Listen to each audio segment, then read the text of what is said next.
అప్పుడే కూర్చోండి. ఆ స్క్రీన్ కట్టం కూడా పడుకుంది. కూర్చోండి, నువ్వు కూడా ఇట్రా కూర్చోండి, దయచేసి కూర్చోండి. కూర్చోండి అమ్మా, కూర్చోండి.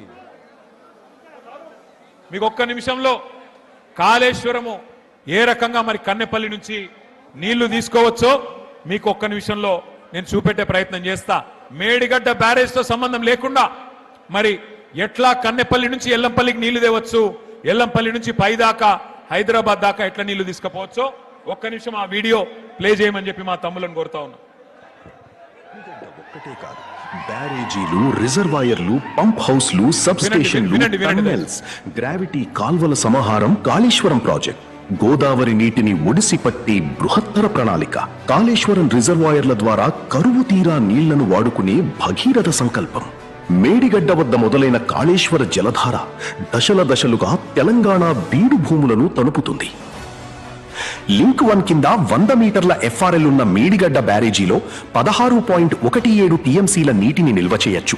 కన్నెపల్లి పంప్ హౌస్ దగ్గర గోదావరి నీటి మట్టం 93.5 మీటర్లు ఉన్నప్పుడు మేడిగడ్డ బ్యారేజ్ గేట్లను మూసివేయాల్సిన అవసరం లేకుండానే 17 మోటార్లతో నీటిని లిఫ్ట్ చేసి జయశంకర్ భూపాలపల్లి జిల్లాలోని అన్నారం బ్యారేజీకి పంపించేయవచ్చు.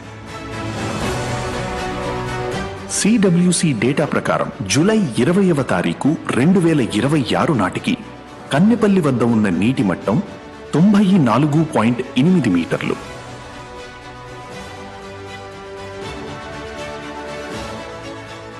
నూట 19 మీటర్ల ఎఫ్ఆర్ఎల్ ఉన్న అన్నారం బ్యారేజీలో 10.87 టీఎంసీల నీటిని నిల్వ చేయొచ్చు.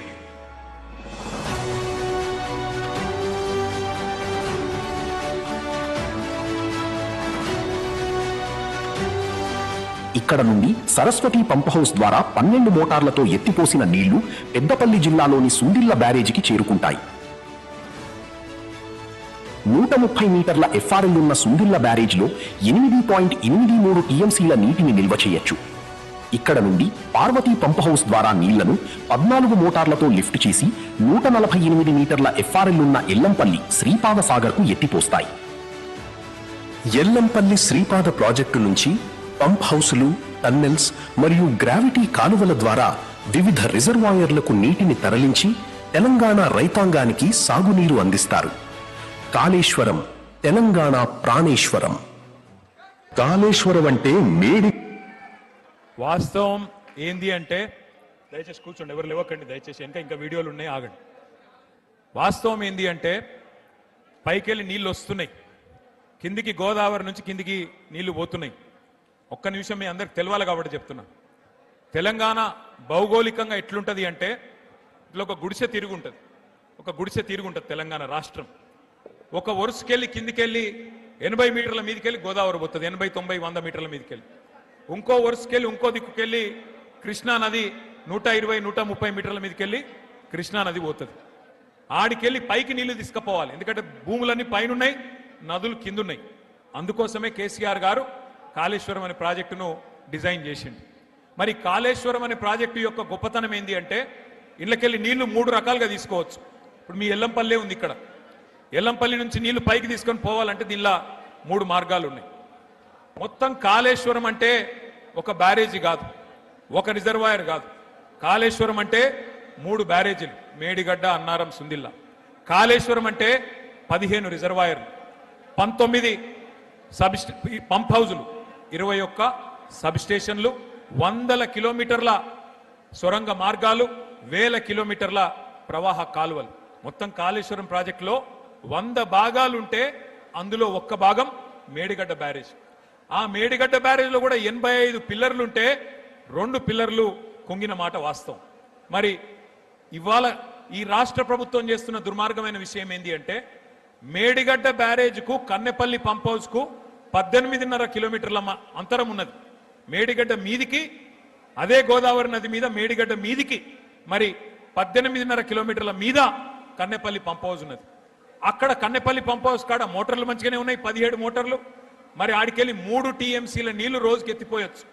3 టీఎంసీల నీళ్ళు అంటే మీరు హైదరాబాద్కి వచ్చినప్పుడు ట్యాంక్ బండ్ చూసే ఉంటారు, హుసేన్ సాగర్లో పట్టేది 1 టీఎంసీ. అంటే రోజుకు 3 హుసేన్ సాగర్లలో పట్టేటన్ని నీళ్లు ఈడికెళ్ళి గుంజతందుకు మోటార్లు, అద్భుతమైన బాహుబలి మోటార్లు కేసీఆర్ గారు పెట్టించింది.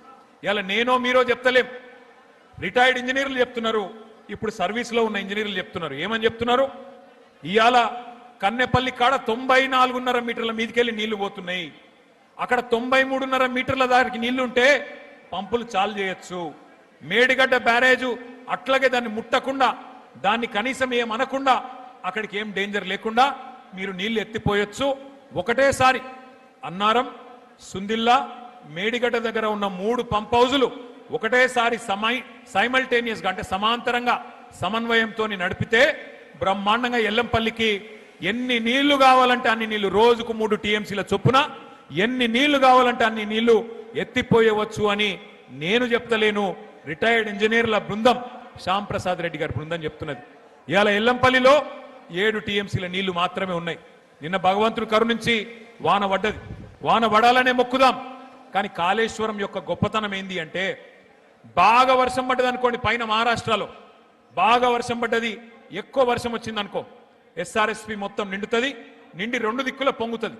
ఇటు కడెం మీదికెళ్ళి ఎల్లంపల్లికి నీళ్ళు వస్తాయి, ఇంకో దిక్కు వరద కాలువ నుంచి బ్రహ్మాండంగా మనకు డైరెక్ట్గా మిడ్మానేర్కి నీళ్ళు వస్తాయి. బాగా వర్షం పడితే ఒక మోస్తరుగా వర్షం పడ్డది, సాధారణంగా పడ్డది అనుకో, అప్పుడు కూడా మనం ఇక్కడికి ఎల్లంపల్లి నుంచి ఇట్లా పైకి నీళ్లు లిఫ్ట్ చేసుకోవచ్చు.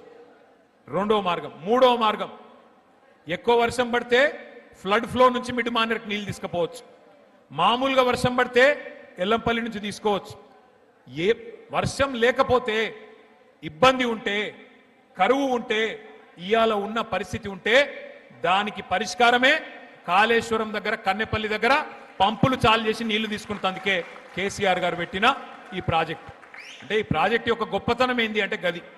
ఏ పరిస్థితుల్లో కూడా తెలంగాణకు కరువు రాకుండా 500 సంవత్సరాల గోదావరి ప్రవాహం మొత్తం స్టడీ చేసి, అధ్యయనం చేసి, ఎక్కడికి వెళ్ళి నీళ్లు పట్టుకోవచ్చని దేవులాడి అక్కడ కేసీఆర్ గారు ప్రాజెక్టు కట్టిండు. ఇవాళ 2 పిల్లర్లు కుంగిపోతే 32 నెలలైంది రేవంత్ రెడ్డి ప్రభుత్వం వచ్చి.